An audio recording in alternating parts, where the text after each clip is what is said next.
Is Brock Lesnar one of the greatest WrestleMania performers of all time? Well, I ain't gonna argue with that.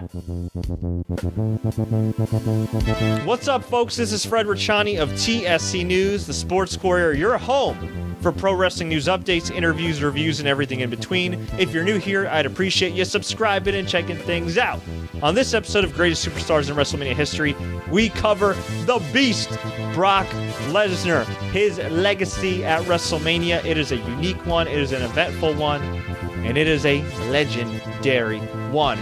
We go back to WrestleMania 19, his very first WrestleMania appearance, coming off of the greatest rookie year in WWE history other than maybe Kurt Angle's. He took on Kurt Angle in the last match, the main event of WrestleMania 19, back in 2003, Seattle, Washington, Safeco Field, a very underrated WrestleMania. One of the lowest bought WrestleManias of all time, too. It was also a kind of a downtime in the business. The same card as Steve Austin's last match against The Rock, and Hulk Hogan versus Vince McMahon, as well as Triple H versus Booker T for the world title. This also actually had HBK versus Jericho for the first time, and by God, that was a great match as well. So, if I can make a WWE Network recommendation, it is definitely WrestleMania 19. So Brock Lesnar took on Kurt Angle. This was a great match between two former standout amateur wrestlers. Kurt Angle, of course, being an Olympic champion, Olympic gold medalist. Brock Lesnar being an NCAA champion. Great match, but it's most remembered for its finish. Now, before we get to that, Kurt Angle had come into this match with a bum neck. Actually, a bum neck's probably the wrong word to use. Broken freaking neck. And what's insane is that this match actually went through. And at the time, people thought maybe Chris Benoit will take his place, somebody else will. But no, it was Kurt Angle and Brock Lesnar, despite the fact that Kurt Angle had a really bad neck and could risk paralysis. Needless to say, this match would have never happened if it took place in 2018. But the match was most remembered for the finish, which was Brock Lesnar going for a shooting star press. Now, hold up. Now, you might be thinking to yourselves, wait, Brock Lesnar? Shooting star press? What? Well, he actually successfully hit it many times back in developmental at Ohio Valley Wrestling prior to being called up to the main roster. So, what better time than to showcase his generational, unbelievable athleticism than in the main event of WrestleMania? Here's the problem. Kurt Angle was a little far. Brock Lesnar was fatigued as all hell and sweaty. He went for it, and it was more or less a shooting star headbutt. Here's the problem. While Kurt Angle did sell it, Brock Lesnar crashed down right on his head. He concussed himself, but he damn near could have paralyzed or killed himself. Maybe the scariest moment in WrestleMania history. Brock Lesnar, lights weren't there. Lights were off in that townhouse. And he somehow had the wherewithal to hit the F5 as Kurt Angle walked him through it, got the pin, won the match, won the title. But he was just not all there. There's a documentary actually called The Mania of WrestleMania, which you can find on YouTube. It's on WWE Network, where Jesse Ventura narrated it. It was a behind-the-scenes look at WrestleMania 19. And it shows Brock Lesnar, looking lost. He was throwing up. What they didn't show, I think, in the documentary was him being very agitated, kind of like a King Kong, just throwing people around. And Bruce Pritchard talked about this in his Something to Wrestle podcast as well, where Brock was he was like an uncaged animal, man. And it was just a bad deal for him. The next year, 2004, WrestleMania 20, it was a dream match, Brock Lesnar versus Goldberg. But this was not a match people expected as far as what became of it in the ring. Stone Cold was the special referee. I thought this was going to be a great match, but it wasn't, because the New York crowd in Madison Square Garden hijacked the match.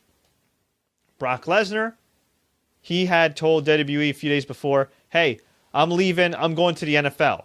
When in reality, Brock Lesnar just kind of wanted to get out of his WWE contract. He was tired of all the travel. He didn't want to become one of these broken down veterans, clinging on to dear life. And I think in the back of his mind, he wanted to fight in the Ultimate Fighting Championship. Now, this was before the UFC boom period, which would come a year later, but I'm sure it was in the back of his mind, hey, maybe I'll fight for UFC, maybe I'll fight for Pride, and of course, we all know he ended up going to the UFC and doing very well for himself, being one of the biggest draws of all time. But going into this match, it was known that he was leaving. going to the NFL. He did actually try out for the Minnesota Vikings. He didn't make it, but for a guy that didn't play football since high school, for him to nearly make a roster on the NFL, wow. That just shows you the kind of athleticism this guy has and skills. But coming into this match, fans were resentful because he was leaving. Goldberg, final match in his contract, he was leaving. So the crowd didn't care. They booed the hell out of both guys. They just kind of did stuff. They waited and stalled, and the crowd just booed. Stone Cold looked so awkward out there saying, man, ugh. And he's talked about it since then on his podcast that if he was there, put it this way, if the match took place now and Stone Cold was the referee and it occurred the way it did, Stone Cold would have hit the ropes himself and stunned both guys from the beginning, which is what he's got on record as saying he would have done because that was just a bad deal. And in the end, Goldberg pinned him 1, 2, 3. Stone Cold stunned both men. Horrible match, and we didn't see Brock Lesnar at WrestleMania until 2013, WrestleMania 29. This had been a year into his comeback, his second stint with WWE, facing off against Triple H. He drew very well with Triple H at SummerSlam 2012, defeating Triple H, breaking his arm, putting him out of action. And this match, I gotta say, I was in attendance for this, was not very good. Brock Lesnar, Triple H, kind of slow, kind of plodding. And what didn't help matters in this match with Triple H was Brock Lesnar suffered a concussion at the beginning of the match. So the match was slow, plodding, boring. Nobody bought Triple H at the level of Brock Lesnar, although WWE damn well tried to equate them as the same. And if you're keeping track at home, Brock Lesnar, WrestleMania 19, wins the undisputed title from Kurt Angle, but he concusses himself. WrestleMania 20, last match in WWE for a while. Horrible match. Loses. WrestleMania 29, suffers a concussion at the beginning of the match, and then he proceeds to lose to Triple H, who was semi-retired at the time, and still is. Although, at least it was a no DQ match, so he had some excuse, and he would later beat Triple H in their blow-off match inside of a steel cage at Extreme Rules, but the match that everybody actually saw, he was on the losing end, which such a stupid booking decision in hindsight, like a lot of Triple H WrestleMania matches. And then we had WrestleMania 30. Not a great match by any stretch of the imagination against The Undertaker, but the aftermath was legendary. Brock Lesnar pinned The Undertaker to break the WrestleMania streak, ended at 21-1. And it set forth an unbelievable run for Brock Lesnar, who would go on later that year to destroy John Cena in a squash match to win the world title at SummerSlam, go on to have a great triple threat match with John Cena and Seth Rollins, winning that match at Royal Rumble, and then have a kick-ass match with Roman Reigns at WrestleMania 31, destroying him, coining the term Suplex City before he was dethroned by Seth Rollins, where Seth Rollins actually cashed in the Money in the Bank and pinned Roman Reigns, not Brock Lesnar, so technically he never lost the world title legitimately. But, wow, I couldn't believe it. But if there's any way to rehab Brock Lesnar from some inexplicable booking, where in 2012, in his return match, he lost to John Cena, and in 2013 at WrestleMania, he lost to freaking Triple H. This was the way to do it. Fans legitimately hated Brock Lesnar for breaking the Undertaker streak, and that's something he could hang his head on the rest of his career, the rest of his life. And at the end of the day, who's more legit than the former UFC heavyweight champion to break the Undertaker's WrestleMania streak, right? 2015 had the great match with Roman Reigns, was an awesome champion going into this match, and he ended up losing the title to Seth Rollins, but Brock Lesnar never looked more badass than he did at WrestleMania 31. WrestleMania 32 had a hardcore match with Dean Ambrose. You could tell Brock Lesnar was not into this. 1 F5, got the pin. This did no favors for Dean Ambrose. This wasn't a great performance by Brock Lesnar at all. And I think we kind of figured out why, because a few months later he came back to the UFC and he fought at UFC 200 defeating Mark Hunt. So I guess maybe he wanted to save his physicality for the UFC. I can't really blame him, considering he probably got paid several millions of dollars. But the fans at home did not win, and Dean Ambrose definitely did not win in more ways than one with this match. And then WrestleMania 33, maybe his best match ever at WrestleMania. It was only a few minutes long, but Brock Lesnar, Bill Goldberg, A great feud that originally was supposed to be one match, and Brock Lesnar and Goldberg were able to convince Vince McMahon, hey, bro, we can make a lot of money off of this. Let's extend this out. So they did. Survivor Series 2016, Goldberg just destroyed Brock Lesnar in 2 minutes.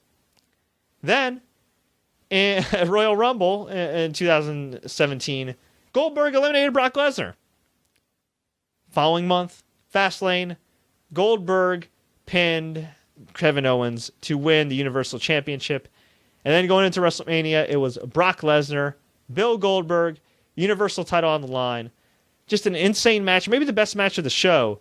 Just balls to the wall, all over the place. This felt like a fight between two of the most badass performers in wrestling history as far as how they've been booked, how they've been portrayed. Two absolute monsters, two killers. And Brock Lesnar got the win, won the Universal title. This probably should have been the last match, but it wasn't, but it's okay. It was. I personally think it was the real main event. And that caps off this episode of Greatest Superstars in WrestleMania History, Brock Lesnar edition. Yeah, Brock, I ain't messing with you, bro. So now, at the time of recording this, Brock Lesnar is set to defend the Universal title that he won at WrestleMania 33 against Roman Reigns. Who will win? It's likely going to be Roman Reigns. I think it'll be a great match, but we'll see. There's rumors after WrestleMania 34 that Brock Lesnar may be leaving. Not for good, probably for the time being. Going back to the UFC, making a whole lot of money. Who the hell knows what happens, but all I gotta say is looking back at his career, his WrestleMania legacy is intact. It is safe and sound, and it is damn well legendary. But do you agree with me? Do you disagree with me? I'd love to hear from you. Let me know by leaving a comment below. If you enjoyed this video, please like, share, take care. Don't forget to subscribe and enable notifications for more Greatest Superstars of WrestleMania History videos. And as always, enjoy the matches.